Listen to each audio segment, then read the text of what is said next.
Hey guys, Mitko here from DNModels, and today we are unboxing Eduard's limited edition Rockin Rhino F-4J Phantom. This is a repack of Academy's well-known F4 series, and as the previous limited editions from Eduard, this is spiced up with checks, wonderful resin, photo etch, masks, and decals. Eduard elevated Academy's kit to another level and made all the Phantom fans very happy, providing them with a kit superbly detailed out of the box. As you just saw, there is a box inside of the box holding the resin parts. This is done for protection because they're very delicate.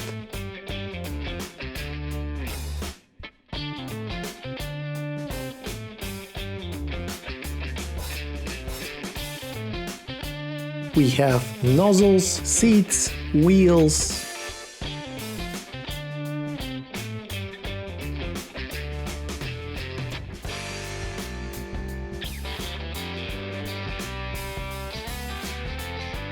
The instruction sheet is superb. The quality of most of the Eduard's instruction sheet is like that. Glossy paper with wonderful, colorful depiction of everything. From the get-go, they give you options for photo etch, substitutes for the cockpit, clear and nice description which part goes where, and there are abundance of those. After the cockpit, we are supposed to build the main gear base, the intakes, and the engine. Those are distinctive parts for the Phantom, and with the previous releases, they presented a challenge. Some small photo etch stuff goes here and there, spicing up the kit even more.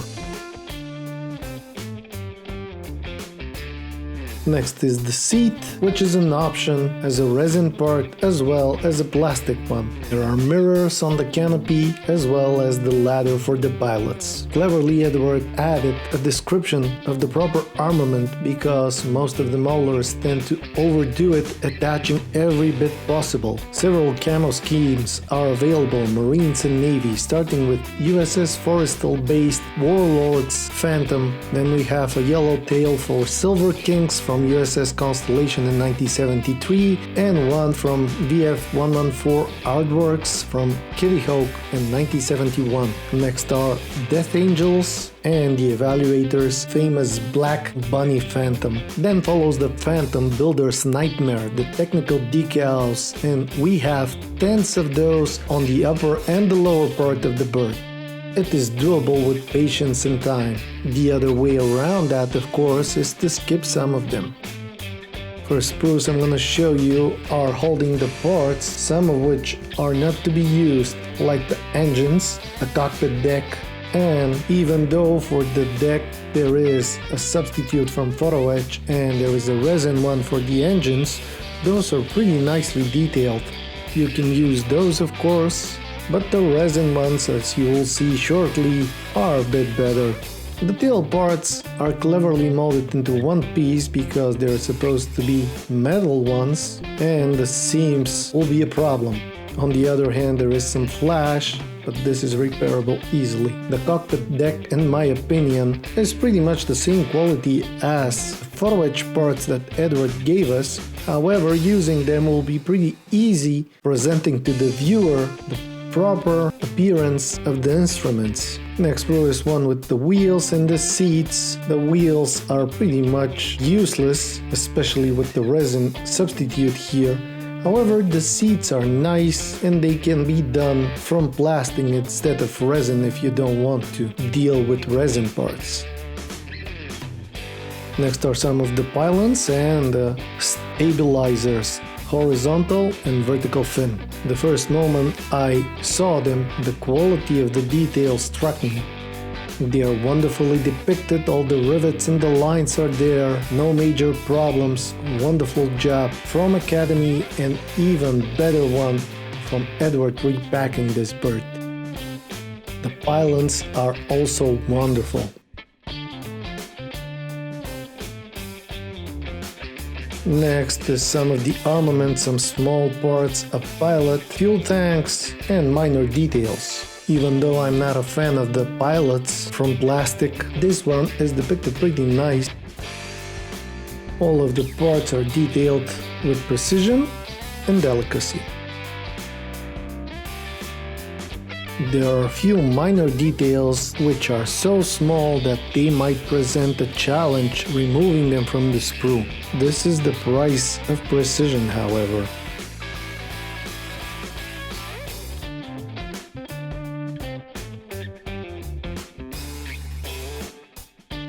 Next are the rockets, which are molded into one piece. Most of those aren't supposed to be used because most of the Marines and Navy Phantoms were used for bombing missions. However, there were some interceptors involved, so in case you wanna do them that way, those rockets will do the job perfectly. Next to sprues are the bottom parts of the wings and the upper ones too, also the gear bay doors. The flaps are here, the detail is amazing, all the rivets and the lines are there, looking deep enough that even with the decent amount of primer applied, they will be seen. Gear doors are molded very nicely, all the detail is there too, no need for photo etch substitute.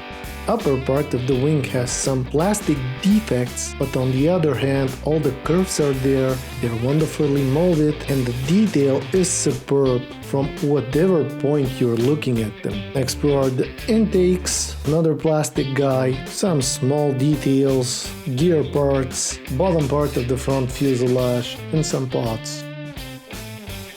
As with the rest of the kit, you can see for yourself, everything is molded almost perfectly.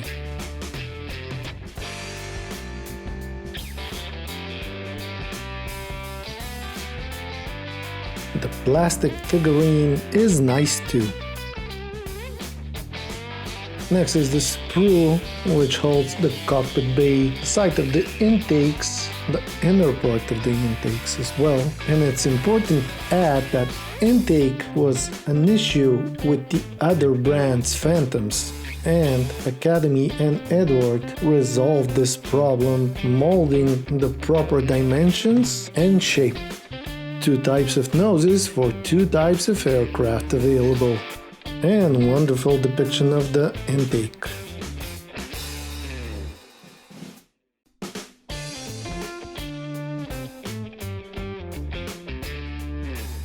Next are the clear parts and the main part of the fuselage. The main part of the fuselage itself has some flash over its back, however it is nothing serious and nothing that every molar cannot deal with.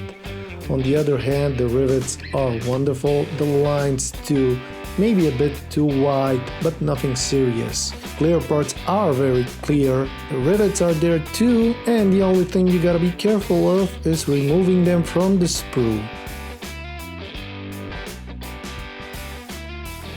Now let's focus on the Eduard spices. We have engine parts, which are slightly better than the plastic ones. As you can see for yourself, all the detail is there, and this is probably the most important add-on.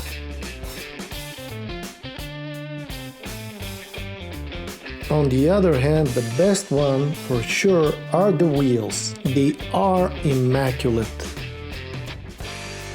I can guarantee you there are no better substitute for those on the market nowadays. Then are the seats, which are wonderful as well. However, in my opinion, they are comparable with the plastic parts, even though slightly better. It's a nice add-on to have them in the box, so I assume most of us will use those.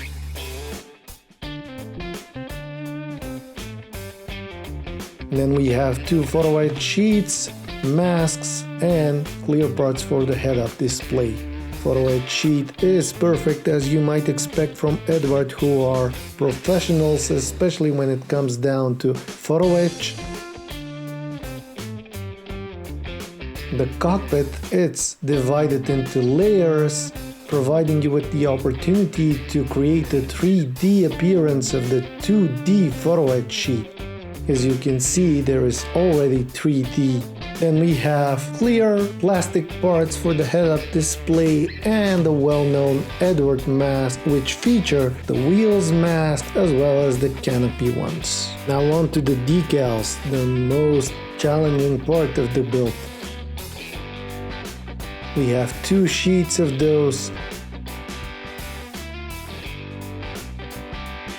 Very thin, very clean, very beautifully looking and attractive. However, this presents additional challenge for every molar because you gotta be perfect applying those.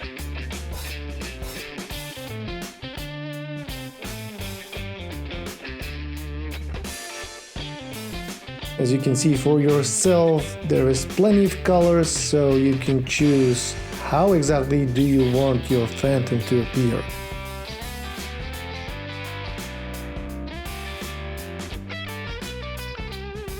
We have separated parts on the decal sheet for the pylons, some service markings, and so on. Overall, that's it with the limited edition Rockin Rhino repack of the Academy Phantom. Eduard did a wonderful job with it. This is probably the best out-of-the-box option in 48 scale, and that is because of Eduard's add-ons. Thanks for watching, hope that you liked the review and unboxing. Comment down below, hit the like button, subscribe, and see you in the next one.